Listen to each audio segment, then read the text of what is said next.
देखिए, पहली बात ये है कि जो इस तरह के इंसिडेंट होते हैं ना, टेररिज्म अटैक होते हैं, इनके जो कीन आप ये कह लें मास्टरमाइंड होते हैं ना, वो नहीं पकड़े जाते। ओके। अब और इंडिया की खूबसूरती ये है, या इंडिया का आप ये कह लें कि उनका एक लेवल ये है कि उनके यहाँ कोई भी अटैक होता है ना, उसको भूलते नहीं हैं और उसको हर फोरम पे जो है उसको वो लेके आते हैं और उसको अपलिफ्ट करते हैं। तो आप ये देख लें, पहलगाम से पहले पुलवामा हुआ था, ठीक है। पुलवामा के बाद पाकिस्तान और इंडिया के दरमियान जो है वो रिलेशन भी ख़राब हुए, लेकिन उसके बाद वॉर भी हुई। वॉर के बाद सीज़ फायर जो आप ये कह लें कि एक लिमिटेड वॉर भी थी, सीज़ फायर भी हुआ। सीज़ फायर के बाद भी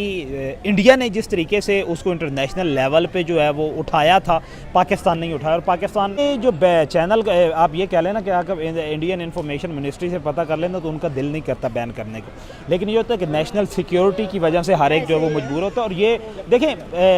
हम लोग यहाँ से जो बात करते हैं, जो उधर से बातें करती हैं, हम लोग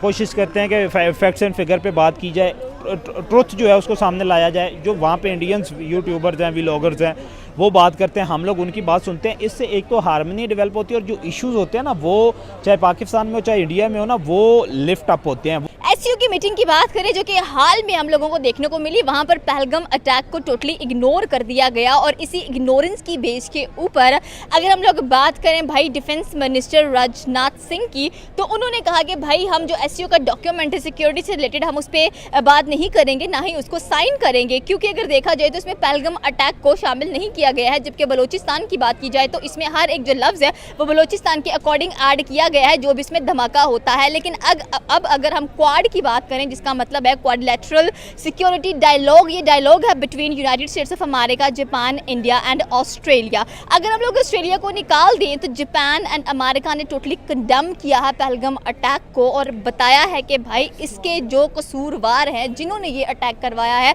जम्मू एंड कश्मीर के अंदर और 26 लोगों की कह लें कि जान ली है, उनको सख्त से सख्त सज़ा दी जाए। और हम इसमें इंडिया के साथ खड़े हुए दिखाई देते हैं। इस डायलॉग के अंदर कह लें कि इंडो पैसिफिक जो रीजन है उसमें हार्मनी की बातें की जाती हैं। स्पेशली अगर हम लोग देखें, क्लाइमेट चेंज का डिस्कशन होता है, हेल्थ सिक्योरिटी का डिस्कशन होता है, साइबर टेक्नोलॉजी का डिस्कशन होता है। तो सर क्या कहना चाहते हैं कि जहां पर एससीओ के अंदर टोटली भारत को इग्नोर कर दिया गया था और भारत ने भी अपना एक ऑरा दिखाया था कि भाई हम ये एससीओ का जो डॉक्यूमेंट उसे साइन नहीं करेंगे, अब यही क्वाड के अंदर उसकी मजम्मत, उसको कंडेम करते हुए दिखाई दे रहे हैं पहलगाम अटैक का, स्पेशली अगर अमेरिका एंड जापान की बात करें, क्योंकि ये तीनों बड़ी इकोनॉमीज़ हैं। पहली बात ये है कि क्वाड और एससीओ जो है ना, ये दोनों आप ये कह लें कि हैं तो बेसिकली अलाइंस ही हैं मुख्तलिफ़ कंट्रीज़ के। अब इसमें वेटेज आप ये देखें, जो क्वाड है उस पर मेजोरिटी या विल पावर जो इम्पोज होती है वो यूनाइटेड स्टेट ऑफ अमेरिका की होती है, ठीक है। सेकेंडली शंघाई कोऑपरेशन की तरफ आप लोग चले आते हैं तो यहाँ पे जो मेजोरिटी है जिसमें विल पावर करने, विल इम्पोज करने की जो सकत होती है वो होती है चाइना के पास। इसलिए यहाँ पे चाइना, क्योंकि चाइना की अथॉरिटी थी और उस अथॉरिटी की वजह से जो है चाइना लोगों ने इस जो कंट्रीज़ थी, जो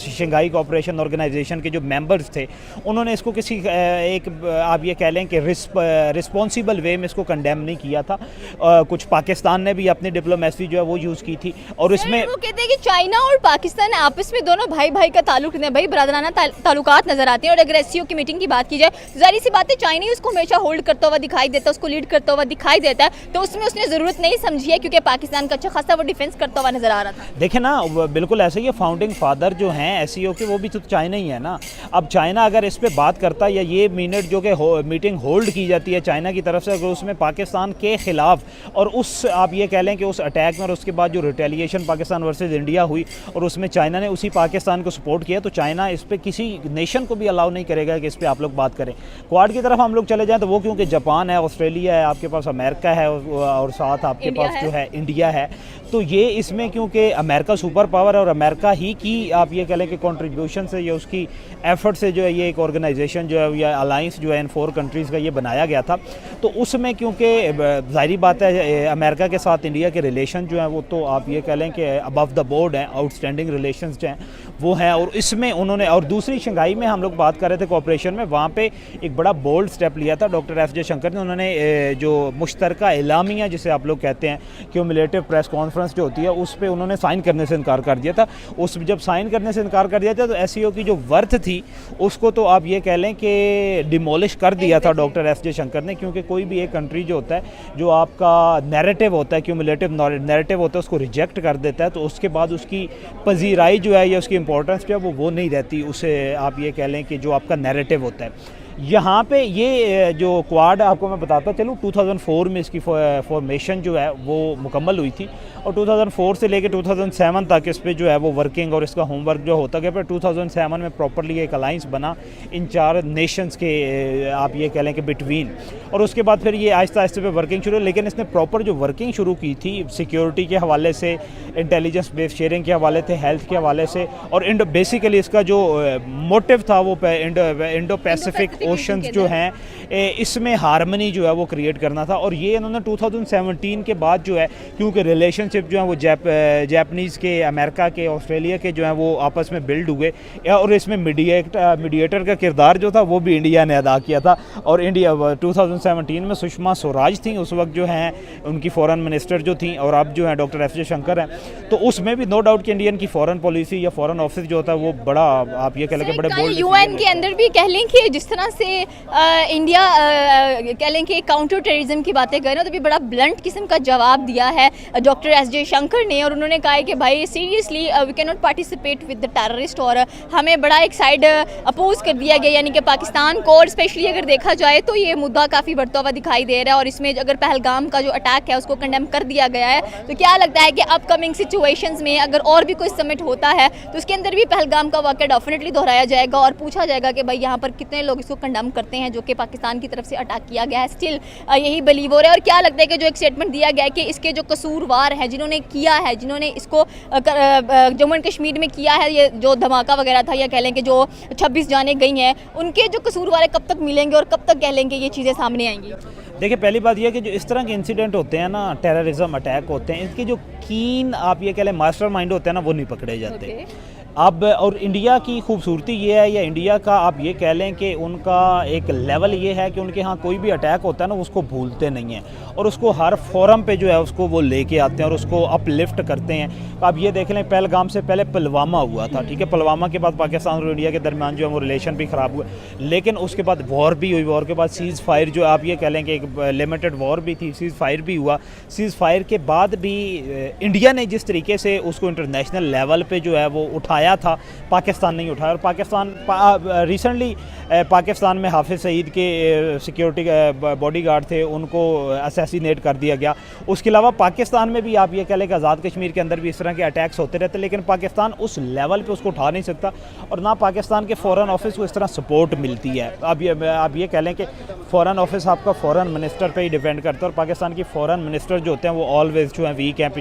पिछले टेन्योर में शहबाज शरीफ के बिलावल भुट्टो थे जो कि नॉन एक्सपीरियंस थे, और इस दफ़ा आपके पास जो थे, और नेशनल सिक्योरिटी एडवाइज़र भी जो है वो भी हमारे पास जो है अभी नेशनल सिक्योरिटी एडवाइज़र तो है वो ISI चीफ़ जो है वो हमारे पाकिस्तान वालों ने उसको रेकमेंड किया है, तो वो नो डाउट के सिक्योरिटी के मामले में एक अच्छी एडिशन है। अदरवाइज़ तो पाकिस्तान के नेशनल सिक्योरिटी एडवाइज़र हो जाए या फॉरेन मिनिस्टर हो जाए, वो इस लेवल के नहीं होते कि वो इस मैटर को, इस तरह का जो मैटर उठा सके। लेकिन इंडिया हर जगह पे कोई भी फोरम होता है, कोई भी मीटिंग होती है, और वो रिजेक्ट करते हैं, इवन कि वो बात करना भी पसंद नहीं करता पाकिस्तान के फॉरेन ऑफिस के साथ। यही फॉरेन पॉलिसी ही यही होती है, और पूरी दुनिया को देखें आप, जिस तरह इस तरह की मीटिंग में अगर इंडिया जो वो रिजेक्ट करता है, जिस तरह SCO में इंडिया ने साइन करने से इनकार कर दिया, फिर इस फोरम पे उन्होंने क्यूमुलेटिव नैरेटिव में जो है उसको उठाया और तमाम सपोर्ट किया, तमाम जो 4 आपके पास इकोनॉमीज़ थी, डेवलप इकोनॉमीज़ थी, इंडिया डेवलपिंग है और बाकी 3 जो है वो डेवलपिंग इकोनॉमीज़ थी, तो ये सारे का सारा क्रेडिट जो है नो डाउट उनके फॉरेन ऑफिस को जाता है, और उनकी फॉरेन ऑफिस की जो स्ट्रेटजी है उसको जाता है कि वो कभी भी आपने कोई भी इस तरह के इंसिडेंट जो होते हैं, कोई टेररिज्म अटैक होते हैं, उनको भूलने नहीं। अब क्योंकि इंडिया को भी पता होता है, इंडिया का बड़ा मास्टर माइंड है, इंडिया का पता होता है कि इस तरह के कोई भी अगर इंसिडेंट होते हैं ना, तो उसको एक्यूरेट जो उसका विक्टिम होता है, आप ये कह लें कि मास्टर माइंड होता है, जो क्रिमिनल आप ये कह लें कि अक्यूज्ड होता है, उसको तो आप डिटेक्ट नहीं कर सकते, क्योंकि ये मिलिट्री बेस ऑपरेशंस होते हैं। ये जब पाकिस्तान में करवाए जाते हैं तो पाकिस्तान भी अपना जो है एक्यूरेट अक्यूज जो उसको आइडेंटिफाई नहीं कर सकता। Same is happen in India. India भी एक्यूरेट जो है वो जो चले गए वो पकड़े गए, उसमें से मारे भी गए, लेकिन इसके पीछे कौन था कि क्या पाकिस्तान था? तो पाकिस्तान में कोई उनके पास जो है पेट इन्फॉर्मेशन जो वो नहीं होगी कि पाकिस्तान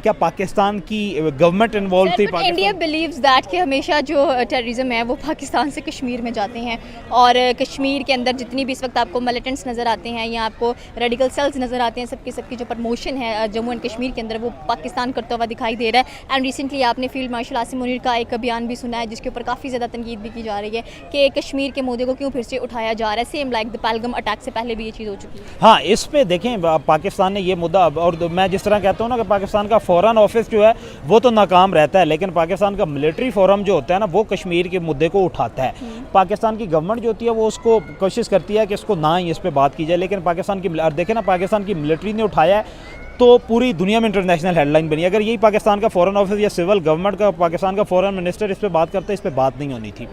दूसरी बात ये है कि हमारे पास आज़ाद कश्मीर और जम्मू कश्मीर जो है उसके दरमियान एक लाइन ऑफ कंट्रोल है, इंटरनेशनल बॉर्डर नहीं है, और वो एक्टिव लाइन ऑफ कंट्रोल है। अब ये जिन कंट्रीज़ के दरमियान जो है, जिस तरह आपने ये कह लेना कि अमेरिका के दरमियान क्या नाम है उनका, शेयरिंग बॉर्डर है, उसके साथ मुझे कंट्री का नाम नहीं है, जो भी कंट्रीज़ होते हैं उसमें से भी आप ये लेकिन इंसानों की समझ लें, अमेरिका तक इतना बड़ा डेवलप कंट्री है, ठीक हो गया, सुपर पावर है, लेकिन उसके अंदर भी जो आपकी एक्टिव लाइन ऑफ कंट्रोल होती है उससे माइग्रेशन हो जाती है, लोग चले जाते हैं। अब पाकिस्तान से लोग उधर जाते हैं, पाकिस्तान से लोग क्यों जाते हैं? क्योंकि पाकिस्तान से मैक्सिमम, क्योंकि आज़ाद कश्मीर और जम्मू कश्मीर में रहने वाले लोग जो उनके आपस में रिलेटिव्स भी हैं, उनके साथ रिलेशन भी है, बॉर्डर वीज़ाज़ भी जो हैं वो भी होते हैं, और आप इसी तरह इंडिया से जो है वो उसमें इंडियन कश्मीर जो जम्मू कश्मीर है उससे पाकिस्तान के आज़ाद कश्मीर में भी आते हैं। तो ये जो जब तक यहाँ पे इंटरनेशनल बॉर्डर नहीं बनेगा ना, इस मूवमेंट को नहीं रोका जा सकता। और ये जो अटैक हैं ये जब पाकिस्तान में होते हैं चाहे इंडिया में होते हैं, इसको अगर पाकिस्तान इंडिया पे इल्ज़ाम लगाएगा, इंडिया पाकिस्तान पे, ये एक इल्ज़ाम तराशी जो वो चलती रहेगी और सिविलियन की जानों का ज़िया जो है वो तो होता रहेगा, लेकिन कोई भी इसको कंट्रोल नहीं कर सके, ना पाकिस्तान कंट्रोल कर सकता है ना इंडिया कंट्रोल कर सकता है जब तक इसको इंटरनेशनल बॉर्डर डिक्लेयर किया जाए। जिस तरह पाकिस्तान ने फेंसिंग की थी, आप ये कह लें कि अफ़गानिस्तान के बॉर्डर पे बहुत बड़ी फेंसिंग और कंक्रीट वॉल जो है वो उन्होंने जो है वो बना ली थी, बिल्ड कर ली थी, तो उससे आप ये कह लें कि अब अफ़गानिस्तान से पाकिस्तान में अटैक जो है वो बहुत कम हो गए हैं। और जो मूवमेंट सुनने में ये भी आया कि जितने भी एंटरटेनमेंट चैनल्स थे जो कि बैन कर दिए थे इंडिया ने, वो दोबारा से अनबैन होने की खबरें आ रही है। क्या लगता है कि इंडिया और पाकिस्तान के ताल्लुकात कुछ कदरे बेहतर नजर आने वाले हैं? देखें, ये जो चैनल आप ये कह लेना कि अगर इंडियन इंफॉर्मेशन मिनिस्ट्री से पता कर लेना तो उनका दिल नहीं करता बैन करने को, लेकिन ये होता है कि नेशनल सिक्योरिटी की वजह से हर एक जो है वो मजबूर होता है। और ये देखें, हम लोग यहाँ से जो बात करते हैं, जो उधर से बातें करती हैं, हम लोग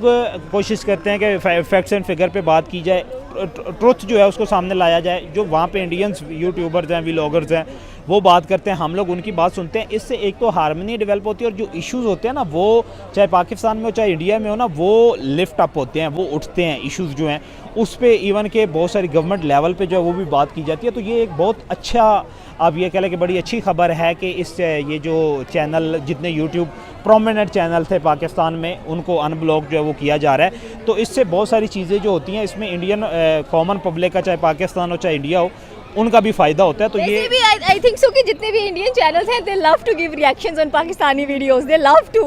देखें, इससे पहले ना, जब से यूट्यूब से पहले क्या होता था कि हमें लगता था कि इंडियन लोग जो है ना वो हमारे जानी दुश्मन है,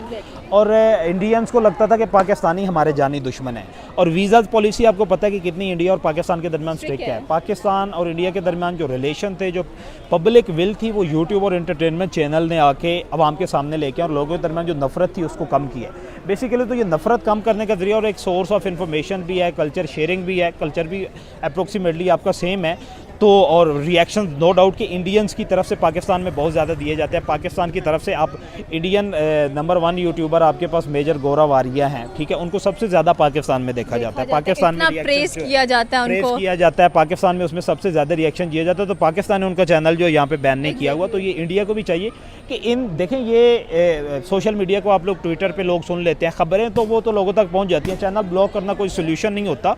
इसमें बैठ के बात की जा सकती है। आप लोग जो हैं इसमें आप ये कह लें कि सॉर्टिंग आउट कर सकते हैं कि चैनल में सॉर्ट आउट, जिस तरह पाकिस्तान ने यहाँ पे वॉल एक फेंसिंग कर ली हुई है इलेक्ट्रॉनिक मीडिया पे या सोशल मीडिया पे, इस तरह इंडिया भी कर, उनके पास बहुत बड़ी आईटी की टेक्नोलॉजी है, लेकिन बैन करना जो है वो कोई हल नहीं है। लेकिन ये है कि सिक्योरिटी लेवल पे जो है इस तरह के मामला रियासतों के दरमियान चलते रहते हैं, जहाँ पे